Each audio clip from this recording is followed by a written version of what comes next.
This video is brought to you by True Tales of Buried Treasure, the largest collection of old treasure magazines in the West. We're pleased to announce that we are now selling our physical magazines directly on our website. You can browse by magazine title or search for a particular issue using the search bar. To pay us a visit, please click the link in the description. Enjoy. It was a cold, blustery day at Manzanita Beach. I stood atop a log, squinting against the wind and rain. From my vantage point, I could see Neah-Kah-Nie mountain cloaked in fog to the north, while the sea crashed violently against the jagged rocks below. To the south stretched Nahalem Spit, a long, slender finger of sand reaching into the Pacific Ocean. Directly in front of me on the beach was a deep pit, nearly 40 feet down, dug by a treasure hunter chasing the legendary Neah-Kah-Nie treasure, rumored to be worth over $500 million. According to Native American legend, two enormous winged ships once appeared off the tip of Nahalem Spit. They exchanged thunderous cannon fire, barely visible through the thick smoke, before both sank into the sea. Some survivors made it to shore carrying large chests described by the local tribes as about 4 feet long and 3 feet wide, reinforced with heavy iron bands and locked with massive bronze clasps. These men hauled the chests up the southwestern slope of Neah-Kah-Nie mountain, where they dug a hole and buried their cargo. One of the men, described as a black man, likely a slave, was then killed and buried on top of the chests. Some believe this was a deliberate act, meant to deter the local tribes from disturbing the burial, as native beliefs often held burial sites as sacred. Others suggest the Indians were frightened by the unfamiliar appearance of the man and thus avoided the site. Whatever the reason, the intent was clearly to protect the hidden treasure. Interestingly, historical records show that in 1705, a Spanish galleon named San Francisco Xavier departed Manila for Acapulco, carrying an immense cargo of silver, gold, and precious gems. The ship never reached its destination and was never heard from again. Spanish galleons typically navigated between the 36th and 42nd parallels. Upon reaching the southern Oregon coast or the northern headlands of California, they would veer south toward Acapulco. Navigating the rugged, fog-bound coastline was dangerous, and though crews often needed fresh water and supplies, they rarely risked landing, fearing for their valuable cargo and their lives. Only two events could bring a galleon's voyage to a deadly halt: violent storms from the southwest or attacks by ruthless pirates.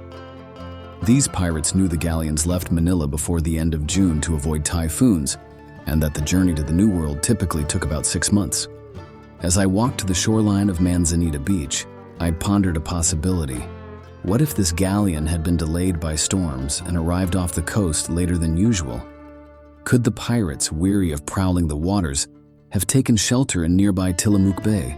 From there, hidden from view, they might have stationed a lookout on a high rocky point to watch for approaching ships. When the galleon appeared near Nahalem Spit, the lookout could have sent word to the others, who then launched their attack with joy and speed. The ensuing battle, which the native people reportedly witnessed, ended with the treasure being hidden on the mountain slope. And what became of the survivors? Some speculate that after the battle, they became involved with local women, leading to their deaths at the hands of jealous warriors. It seemed likely that at least one man had succeeded in winning the favor of a native woman before meeting a violent end, his scalp taken as a grim trophy. This assumption is supported by an entry from the original journals of the Lewis and Clark expedition, edited by Reuben Gold Thwaites and published by Dodd, Mead and Company, December 31st, 1805.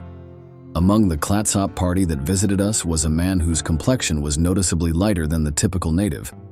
He was freckled, with long, dusky red hair, and appeared to be around 25 years old, clearly at least half white. He seemed to understand more English than the others, though he spoke none. His habits and lifestyle were entirely native. If the Indian legends were true, I thought, then a vast treasure must still lie buried nearby. I was determined to find out if there was any truth to it. My first real break came one day as I was walking along the beach and met an old man with a dog. We struck up a casual conversation, and when I mentioned I was investigating the Neah-Kah-Nie treasure legend, his eyes lit up. "Come on up to the house," he said. "I've got something to show you." We climbed into his battered old pickup truck, which creaked and rattled all the way up the hill.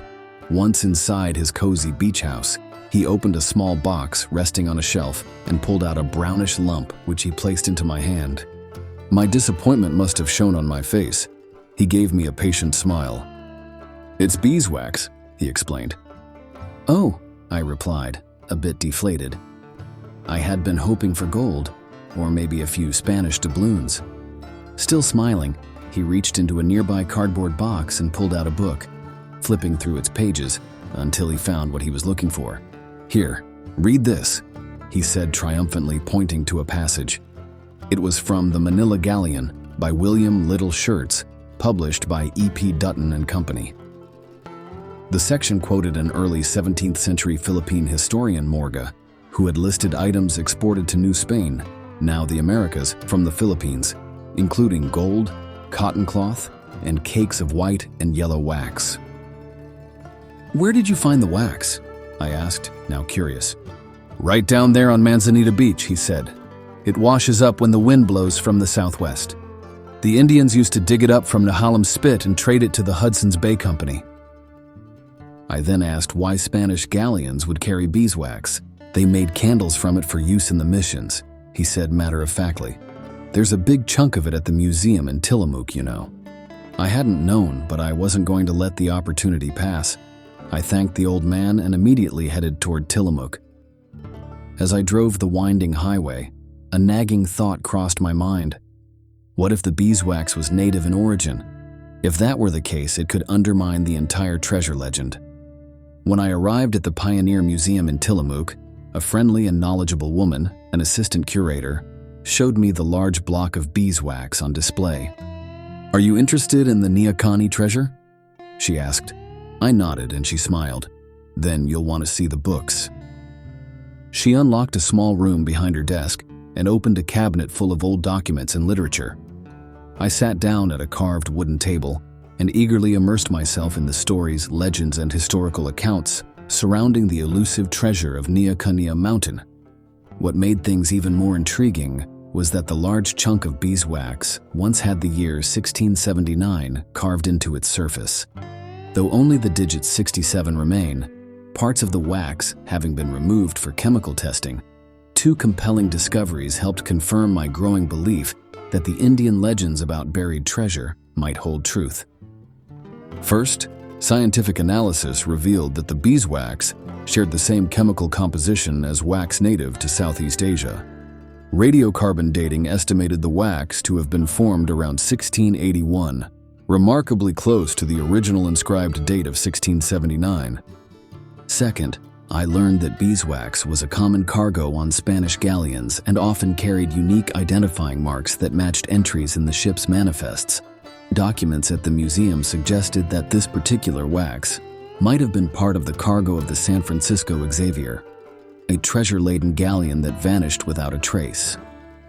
Hoping to confirm this connection, I sent an airmail letter to the Archivo General de Indias in Seville, Spain, where the original galleon manifests are stored. I soon received a reply from Señor José de la Peña, the director of the archive, who informed me that information about the previous voyages of the San Francisco Xavier could be found in Legajo, bundle number 214. Among those documents was a declaration regarding silver brought by the galleon on a return voyage from Acapulco to the Philippines in 1702. However, with millions of documents in the archive, many still uncatalogued, trying to gather detailed information through letters alone is nearly impossible. Visitors to the archive, I learned, can request assistance from professional archivists to comb through the original manifests and compare any cargo markings to those etched in the museum's beeswax. Such a comparison might conclusively link the wax to the San Francisco Xavier. At this point, I was convinced of three things. The beeswax originated in Southeast Asia. It arrived aboard a Spanish treasure galleon. That galleon was most likely the San Francisco Xavier. I was also confident that the galleon had gone down somewhere off Nahalem Spit. That would explain how chunks of beeswax continued to wash up on Manzanita Beach after strong southwest storms. The sea currents stirred by each storm likely shift the wax from its resting place on the ocean floor. What remained uncertain, however, was whether the treasure was ever removed from the wreck and buried on land, as the Indian legends claim, or if it still lies deep beneath the sea alongside the wreck. Motivated by that mystery, I left Tillamook and returned to Manzanita. Some papers at the museum had referred to a place called the Mystery Rocks, and I intended to see them for myself. By the time I arrived in Manzanita, it was already dark, so I checked into a motel. Lying in bed, I replayed every detail in my mind, every clue, until I drifted off to sleep with the sound of the surf in the background.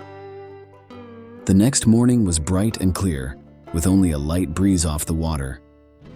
On the beachfront road, I spotted a sign that read Mystery Rocks with an arrow pointing ahead. I followed it briskly at first, then more slowly as the road forked and climbed a hillside path. At the end of the trail, I found the rocks, resting on the southwest slope of Neah-Kah-Nie mountain, the very location where legend says the treasure was buried. Though scarred by years of amateur digging and vandalism, the rocks still bore strange Kabbalistic symbols etched deep into their surfaces. A quiet unease settled over me. I couldn't shake the feeling that I might be standing on the very grave of the black man who, according to the tale, had been killed and buried atop the treasure to ward off curious hands. But what did those strange markings mean? Were they left by the original crew as a coded map? A warning? A key to the treasure's exact location? The mystery lingered, more tantalizing than ever. I decided to track down the old man who had first shown me the beeswax. He wasn't at home, but after some searching, I finally found him warming himself by the fire in a beach tavern. Giant Oregon-sized logs crackled in the stone hearth as he nursed a drink. "I've been up to see the mystery rocks," I told him. He nodded thoughtfully. "Mighty interesting, those rocks," he said, "and I'm convinced the markings on them hold the key to the exact spot where the treasure's buried." "I've read a lot of pirate stories," he continued, "and in most of them, pirates mark their treasure sites with carved stones, symbols, signs, maybe even warnings. There's treasure up there. I know it. One of these days, somebody's going to uncover it. You mark my words. Half the folks around here have tried, including me, and the owner of this very tavern." He leaned in slightly and lowered his voice. "Most of the newspaper clippings about the treasure focus on a man from Salem, Tony Moreno. He's a house painter by trade, but he's been obsessed with this legend for about a year now. That hole you saw on the beach, that was his." "Has he found anything?" I asked. "Just an old hand-carved marlin spike and a few odds and ends," the old man replied. "But Moreno claims he's deciphered the mystery rock symbols, says it has something to do with the Bible. Deuteronomy chapter 10 verses 1 through 3 and 1 Kings chapter 1 verse Kirk Dokas." "You think he's going to find it?" The old man shrugged.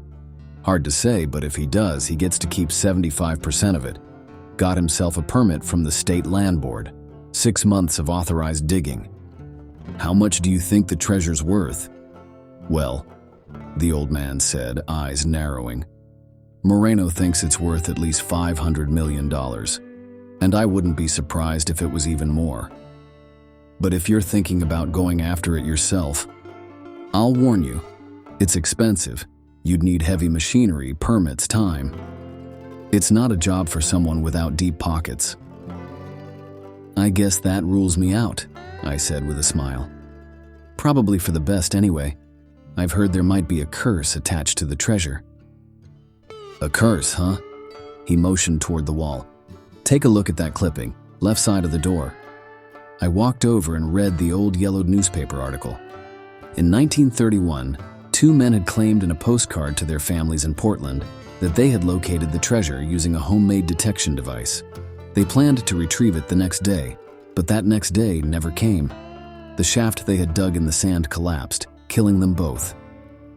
"The local tribes say the treasure is guarded by a fire spirit," the old man said quietly. "What spirit is that?" I asked. "Neah-Kah-Nie means home of the fire spirit. The legend says the spirit grew furious when the white men murdered the black man from the treasure ship, probably a slave. After the killing, the Indians said the mountain shook with a great earthquake. They claimed even cattle grazing on the slopes were swallowed whole by the earth." "That's quite a story," I said. "Yeah," he muttered. They found bones up there, some cattle, some human, dug up by treasure hunters over the years. And so the elusive treasure of Neah-Kah-Nie Mountain remains hidden, its secret still buried somewhere beneath stone and legend. But I haven't forgotten the old man's words. One of these days, somebody's going to find it, mark my words. And truth be told, I think he just might be right. Thanks for watching. If you'd like to read the original article or purchase the magazine from which it was taken, please check out our website, truetalesofburiedtreasure.com.